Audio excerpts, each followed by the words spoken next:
हमारे यहाँ लक्ष्मी पूजन का रिवाज है ना।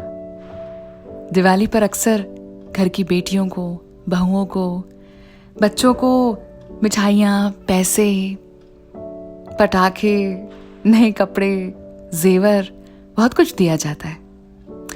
ऐसा ही एक किस्सा है सीमा का। सीमा की शादी के बाद ना ये पहली दिवाली थी।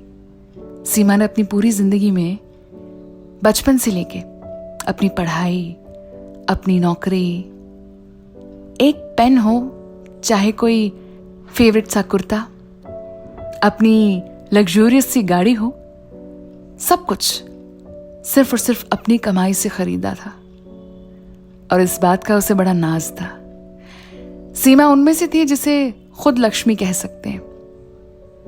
और इसीलिए शादी के बाद की इस पहली लक्ष्मी पूजा पे पूरे ससुराल में सीमा के लिए बहुत सारी चीजें नई नई खरीदी गई।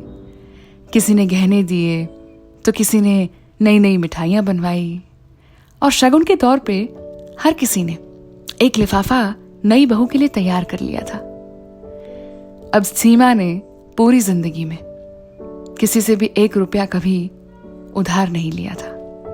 अपनी मर्जी और अपने खुद की कमाई, खुद के बलबूते पर एक बड़ी ब्यूटीफुल सी जिंदगी बनाई थी। अब सोचिए, जिस लड़की को कभी किसी और के पैसे खर्च करने की आदत ही ना हो, उसे अचानक से उसका पति वॉलेट में से पैसे निकालकर हाथ में दे और कहे कि ये तुम्हारे लिए है, लक्ष्मी पूजन, तो उसे कैसा लगेगा? वेल, सीमा के लिए अपने कमाए हुए करोड़ों एक तरफ, लेकिन उस दिन अपने पति की वॉलेट में से निकला वो 500 का नोट सबसे कीमती था।